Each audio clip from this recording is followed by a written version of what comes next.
मैं भी मुझे इस काम को अंजाम देना है, तो मैं भी समझता हूँ इस काम को मैं कैसे अंजाम दे पाऊं। आज आसाराम के ऊपर संदेश में टाइप कर रखा है मामला, एक अखबार वाले, उसका डायरेक्ट इन्वॉल्व है, ठीक है। आज इसके भी केस में वो मेरे को पूरा सपोर्ट करेगा, ठीक है। वो पूरी डिटेल स्टोरी वो देगा, जैसे इसकी तांत्रिकी थी, और FIR भी देगा, एफिडेविट भी देगा, सब कुछ जल्दी देगा। उसके पीछे रास्ता ही नहीं रहेगा, पीछे बात क्या बात। और मैं चाहता हूं एफिडेविट और FIR वो गुप्त, मैं वो चीज चाहता हूं। हमारे ग्रुप में मैं क्या बोल रहा हूँ, हो सकता है इसमें ग्रुप में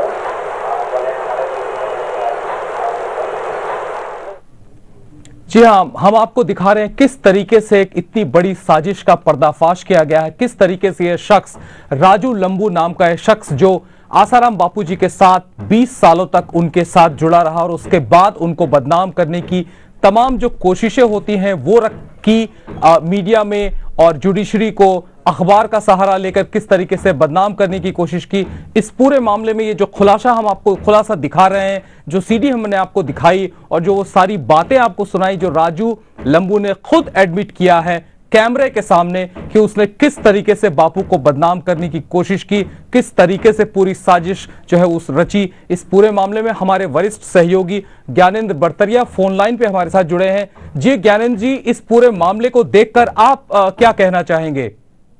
देखिए, ये एक बहुत महत्वपूर्ण पहलू है, एक बहुत महत्वपूर्ण पहलू सामने आया है कि आसाराम बापू पर जितने भी आरोप लग रहे थे उनके पीछे जो कॉन्स्पिरेसी है वो अब सामने आ गया है।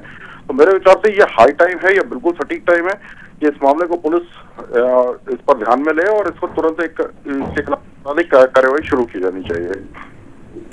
ज्ञानेंद्र जी, इस पूरे मामले में मीडिया का जिस तरीके से इस्तेमाल किया गया है, न्यूज चैनल्स का जिक्र किया गया है, जाहिर सी बात है टीआरपी गेन करने के लिए इस तरह की खबरों को मसाला लेके बढ़ाया जाता है और इस पूरे मामले को राजू लंबू नाम के शख्स ने बखूबी अंजाम दिया। देखिए मनोज जी, मैं ये कहने की स्थिति में हूँ, मैं ये पूरी जिम्मेदारी से कहता हूँ ये बात कि मीडिया को जो इस्तेमाल करने की जनरल सी एक बात हमको लगती है, वो बात उतनी सरल नहीं है। बात पूरी गहरी साजिश की है और जैसा कि पहले भी ये बात कही जा चुकी है कि एक व्यापक साजिश चलती है। उस व्यापक साजिश में कई सारे होते हैं और मीडिया उनमें से एक प्लेयर है, वो विलिंग प्लेयर है और सिर्फ टीआरपी का खेल नहीं है। एक बात। दूसरी बात, इस साजिश के पहलू जैसा कि पहले एक दो बार ये बात कही गई कि किस तरह से कांची मठ के शंकराचार्य को मर्डर के केस में घेरने की कोशिश की गई जी, किस तरह से उड़ीसा की घटनाएं घटी और उनको कैसे पेंट किया गया, किस तरह से केरल की घटनाएं घटी उनको कैसे पेंट किया गया, किस तरह आसाराम बापू पर आरोप लगाए गए और उनको किस तरह पेश किया गया। तो ये सब एक व्यापक साजिश का हिस्सा नजर आती है, ना कि ये सिर्फ एक छोटी मोटी बात है कि कोई एक कहीं से किसी ने आरोप लगा दिया और मीडिया ने टीआरपी के लिए उठा लिया। वो टीआरपी वाली बात सतह पर उतनी सरल नजर आती है, पर वास्तव में बात काफी गहरी गई हुई है और ये एक व्यापक साजिश का हिस्सा है। मैं ऐसा बहुत स्पष्ट तौर पर मानता हूँ। मनोज, ज्ञानेंद्र जी, आपको लगता है ये शख्स जो तकरीबन 20 साल रहा बापूजी के साथ उनके आश्रम में और हर बारीकियों को जानता था, उसका बखूबी इस्तेमाल किया एक साजिश के तहत, लेकिन बापूजी ने लगता है शायद बहुत ज्यादा भरोसा किया इस शख्स पे?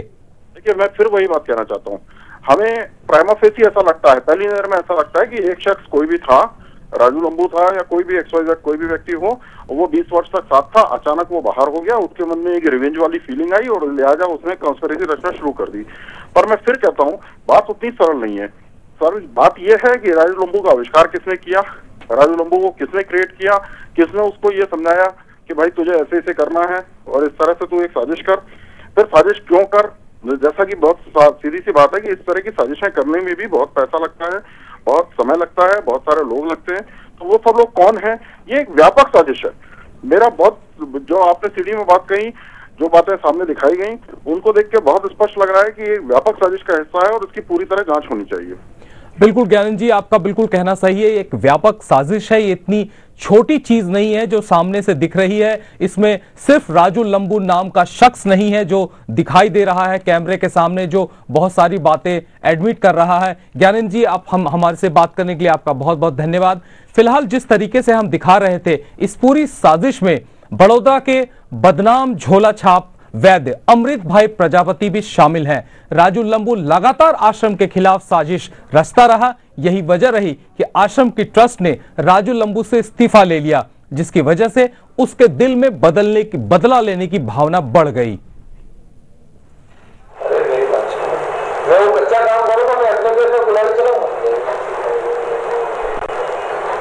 यार। मुझे मालूम है कौन किस ग्रुप में है, कौन कैसे वर्क कर रहा है। हमारे तो 20 साल का, मैं उनके भी इधर आश्रम का ट्रस्टी था, ये लोग जानते हैं।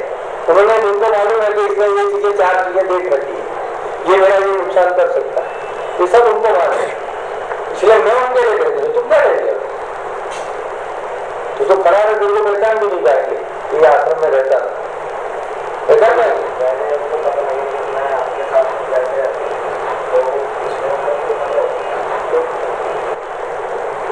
खतरा क्यों से होता है, पहले ये समझा।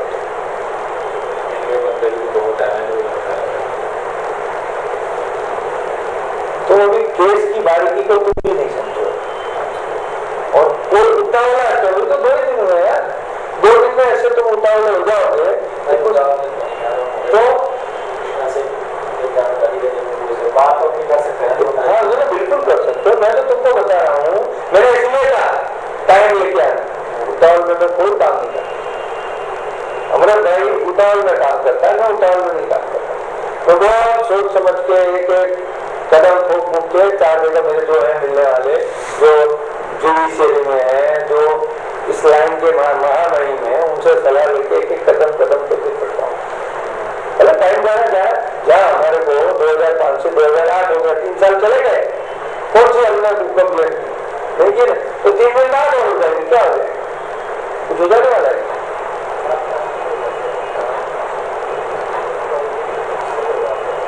उन सब के ट्रस्टों से मेरे को बाहर कर दिया,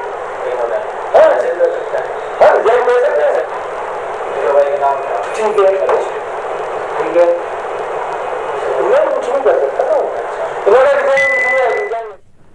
संत श्री आसाराम बापूजी के आश्रमों पर गंदी नजर रखने वाला राजू लंबू एक बड़ी साजिश करने में जुटा है। मैं आश्रम छोड़ रहा हूँ, और मैं आश्रम में जहाँ भी जिस चीज पर कोई कार्यरत था, वहां से मुझे श्रम किया जाएगा।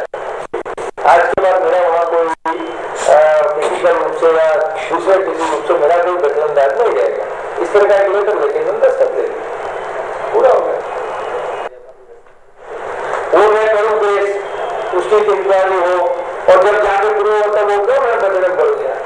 लोगों से उनके ट्रस्टों की प्रॉपर्टी का मालिक है। ट्रस्ट के अंदर आप ट्रस्टी हो, उससे आपको फायदा नहीं होगा। क्यों?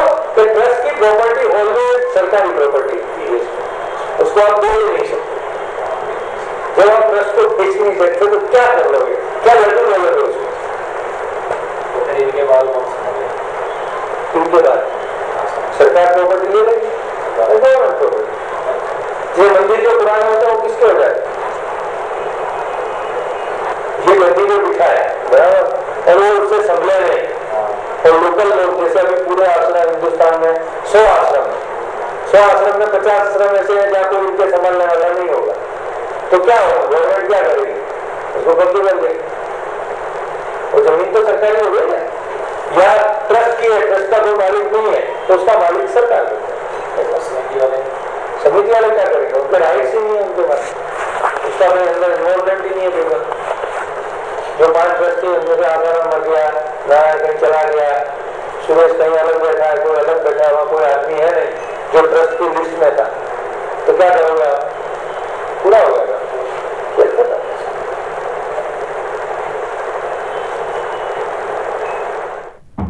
आपने खुद देखा जिस तरीके से यह खुलासा ये शख्स राजू लंबू नाम का आदमी कर रहा है, ये साफ दर्शाता है कि बापू के करीब रह के इसने सारी बारीकियों को देखा और उसके बाद किस तरीके से उसका इस्तेमाल बापू को बदनाम करने के लिए किया। ये साफ जाहिर है, आप देख रहे हैं अपने टेलीविजन स्क्रीन में किस तरीके से यह शख्स कैमरे के सामने सारी बातें कबूल कर रहा है। वो आश्रम हथियाना चाहता था, पैसे कमाना चाहता था और कई तरह की गलत चीजों में इन्वॉल्व किया अपने आप को और बापू को बदनाम करने की